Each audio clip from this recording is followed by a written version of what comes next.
right here.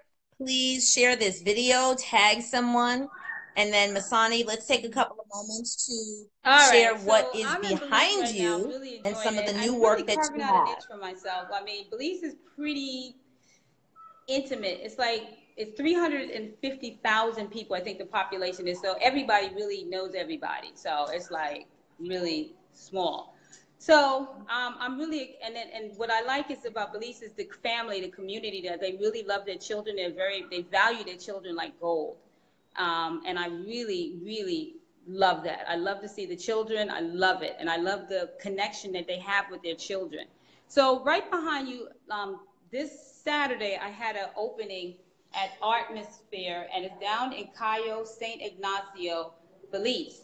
So some of the pieces, like right here, this is called the middle passage. This is called the middle passage, and if you look, I Anybody from actually Belize out there? Tag them carved in some and we'll faces. see. There's some faces, some wooden faces. Now, what this is the middle passages that we was abducted, stolen as a people. So what it is that we came from here, we started down here, and then the path goes, and I just like the mask are like little breadcrumbs because it basically leads you to where you started to where we went in the north.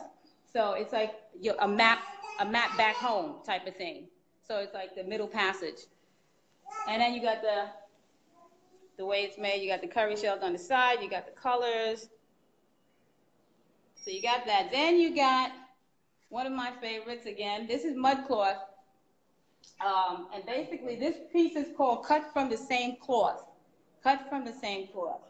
So you got the patterns. I use the indigo.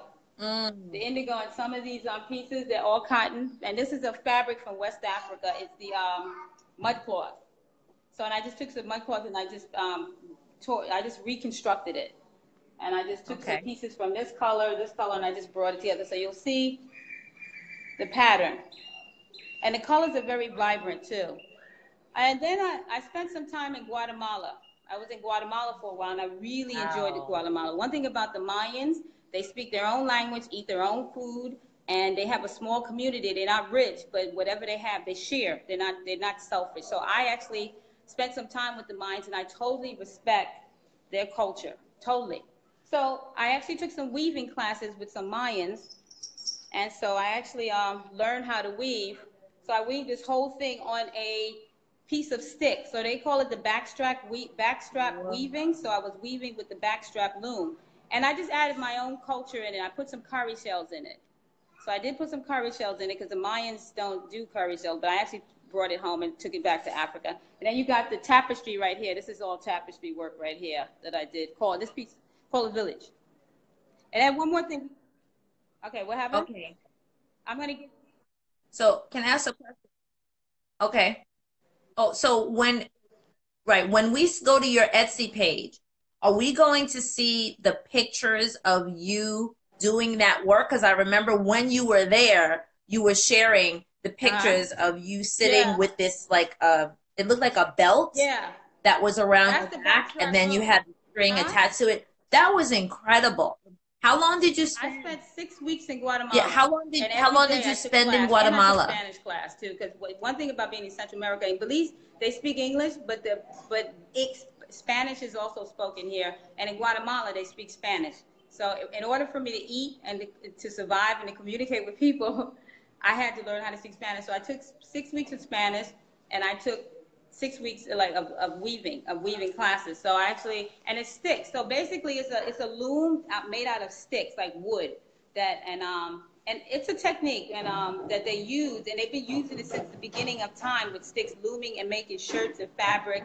And it's a tedious process too because it takes hours and days. But the Mayans, they divvy up the responsibility because one person will loom today, the other person will loom later, and then somebody will put the technique in, and another person will dye it. So they all work together and they share what comes into the family. So, and then I'm also a jewelry designer. I do jewelry. And so this was some of the stuff from the jewelry show. So this is all brass, and you got the tigers. And a lot of this stuff is on my Etsy account. So if you go to my Etsy account, you'll see it. So this is here. You'll see the brass. And Okay. then you'll come over here. You'll see this one here. So they're all hanging on the wall right there. So these are necklaces, yeah. So this is a necklace. So those Those are right necklaces. here. So you got the necklace, and then you got the hammered Okay. brass, and then you got some sterling silver. This Okay. is one of my favorite pieces. It's called back. It's called backbone. Yeah, this one here. And then you got some abstract Okay. piece, I some saw that. abstract shapes. This is one of my favorites, the bracelets, and I'm sure you see it on my page all the time. You got the asymmetric, and then you got this one here. I can't take it off, but you got that one. Whereas, yeah, I can't take it off. And you got some pieces over Okay. here in the corner. Okay. You got this piece here. So it's like cubism, because I'm really inspired by Picasso. We all know Picasso got a lot of his work from African masks. So Okay. let's see. So this is cubism, piece of cubism piece that I made. And then this piece is called Okay. jazz. So it's all sterling silver, and it's handmade sterling silver piece. So you'll see that. And then you got this one. This one is called Enigma. Let me see if I get the Enigma piece in Wow. there. All right, so this piece right here at the corner is called Enigma. So it's handmade sterling silver sorted. So that one's Enigma. All right, and then again, I'm a person of positive affirmation. So this is called These are incredible. infinity, no end and no beginning. So it's symbolism. So there's no end and no beginning. And then you got affirmations on it. When you further up, there's certain affirmations on it, like beautiful, wisdom, love. Mm. You can't see it now. I got to turn it around. I don't know if I get what it's on now. Trying to get it on. Okay. And then this last one here is copper. So you got Okay. the copper shape of Africa with the mask. And then this is a little necklace in copper, sterling, silver, and tiger's eye. Wow. And you got this. Okay. Actually, put your hand, hold on, put your hand behind that one. Hey, Pam. Hey, Robert. Put your hand behind that one so we can see how big. Okay, so in essence, Yeah, it's well, how like big it is. your Yeah, finger. Got it's it. not I'm that big. just This trying to one is like pretty big. ascertain The like African how symbol is big, pretty how deep. big. Right here. It's pretty big. Okay, I'm actually got it. gonna mount that on wood. I'm gonna have that mount as wood. But so, and then you got the bracelet up here. That's a bangle. Oh, So those are some asymmetrical pieces that I did for the show, but that's pretty much the show. Oh, wait a minute. okay. This one is pretty much, I'm gonna be honest with you, it's upside down, so bear with me. This is raffia. This is when I was also in Guatemala. This one was done. But I used the red, black, and gold colors, red, black, and green colors, so you get to see right here. But it's upside down because you can see the unk is upside down, so it has to be turned Right. back up. But then you got the weaving, and then the red, black, and gold and green. Red for the blood, Okay. green for the sun, black, and then the green, the earth, the vegetation. Yeah. Okay, so let me ask a question. So Uh we huh. have about 4, 5 people on right now. I want to ask a question. Who has ever taken a weaving class? If you've taken a weave, because I know I haven't.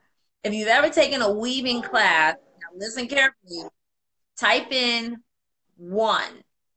If you had, Yes. remember those like looms that we used to have when we were younger? And it was like right, like stretchy cloth. Yes. It almost looks like sock material, and then you have this Oh, square. okay. And Sorry. so now I'm not you, Masani. I'm asking the people who are watching. So if you've ever like had one of those, right? If you've ever had one of those looms where you can like sit and like stretch it, and then you had to go, in and out, in and out. If you ever had one of those, drop a two. But if you've never done any weaving at all, drop a zero. I just like to know like who, hey Auntie Portia, who is in the room, who has ever done some sort of weaving. Because when you go on Masani's page and when you see her photo gallery of so you did, right? So Pam, you have taken a weaving class? Nice. When you see like the back strap weaving that she did, it reminds me of going to Ghana and seeing the men in the weaving Yeah. Oh. village Yeah. who do the kente cloth. Oh my goodness. You have so much respect. Yeah. Oh, Carmelita. Hey, Carmelita. I'm so glad. Yes, she is in Belize. Belize. Yes. So Belize, thank you. So I'm very, very excited. I'm very excited to share this Yeah. work. So we're gonna definitely type in Masani's Etsy page so that you can see her work. You can shop directly from her page. She'll ship anything that she's shown you Yeah, she's the today. best. If you are interested in the quilts that I am showing, I am keeping those. So I act as agent. Out of Right. the 35 other things that I do, I am now the curator slash agent So for Sister Masani and her quilts. yes. Also, I wanted to invite So, anybody. I know any the final summer's words, coming, Sister Masani? and I know that Yeah. the people are going to be traveling. Like, if anybody's coming to Belize, to hit me up for a class, and we do my sister does raw food, like she does healthy cuisine, and you could actually hit us up, and we can actually do some art classes if you're interested. And also, we have access to the Mayan temple hills that we go hiking up there. So if anybody wants to go hiking, and also there's a river stream. So if anybody's coming to Belize and want a little retreat, a little day retreat with the sisters from Brooklyn, we're opening up the doors to art, living food, and hiking. And then you got the river stream where you can actually bathe in the river in the water where it's coming down. So think about that. Anybody's coming to Belize, hit me up. Hit me up. Hit us up. Yeah. Okay. So, Right. so this is why I mentioned Belize, because the sister right there, Oh, Carmelita, there you go. she was, I think she's from Belize. So she's Garifuna. Yeah, the always talking Garifunas are about, I here. think it's called Garifuna. I think I'm saying it right. And so Garifuna, right. And Oh, so she just typed in, she's like, she just returned yesterday. I should have like, I forgot. hit I'm us up. sorry. Oh my goodness. All right. Well, Carmelita, next time you go, so Sister Masani and Sister Kwasa, they have their expats. Yes. They like, we are out of here. We are leaving New York. We are going to Belize. So they now live Yeah, in so Belize. They because a write from lot of Crown times when people Heights. come, they stay at like hotels and they They do write the, from the Crown Heights continental breakfast thing. and I mean, if Bed you've been to Stuy. one hotel, I've traveled a lot, you've been to them all. If you want like an experience at the market with the Mayans and the Garafunas and all that other stuff, you really want to get with the people, you need to come on. Come on. We're here. The sisters from Brooklyn are here. So we cut through all of the stuff after 3 years of being here. We cut through all of the stuff to give you the quicker route to enjoying Belize and seeing the real people, not being a tourist. So you're going to get some real like being with the real people, people that look like you, people that sound like you, and people that understand you. So that's what's going on. Beautiful, beautiful. So then I would suggest that Sister Carmelita, you make sure you hop onto Masani's page and check her out. And they have a lot of Food, right, videos about being in Belize and about growing their own food and right. being Raw living, raw unprocessed food. foodists or eating raw, living whole, unprocessed food. That's right. And doing it all in Belize. And so I take my hat off to them. I'm so proud and just so Yeah. excited that these two sisters, literally from Bed-Stuy and Crown Heights, have just Yeah. packed up everything, went to Belize, and they're making it happen. So for those people who are like, oh, I can't go live in another country, these are two sisters Yeah. right here who are doing the darn thing. They're doing it. They're doing it. So I'm so excited. I'm so excited, Masani. So Masani, what we're gonna do is after we pop off, we're gonna go back into and just type in all of your Etsy shop and all of your your Right. URLs, your handles, so that people can follow you on social Yeah. media, Instagram, Facebook, YouTube. They have a YouTube channel, and Sister Yeah. Kwasa and Masani, they The also puppet. do a video series like Yeah. every week. They're either talking about fitness. Thank It's you. just so much stuff. Right. It's so much good stuff. All right, so folks, right. So any questions? Any questions about quilting? Any questions about like living in Belize? You can drop them below, and then Masani and I will come back on and we'll, follow them up next Tuesday. Set your Yes, the notifications. last one. At 7 p.m., Masani and I will be doing Into quilting. This is the it. last quilt. If you know The last anybody one who's next week. interested in So quilting, set your clock. All right. yeah, right. So next Tuesday, set your clock. Set your clock. So actually, so Carmelita, who's from Belize, just Yes, said, it yes, you is. can. The cost of living is very affordable. Okay. We may need to hop down there. Y'all know I have a heart for Africa, right? Y'all know I have a heart for Ghana. No joke. Ghana and South Africa.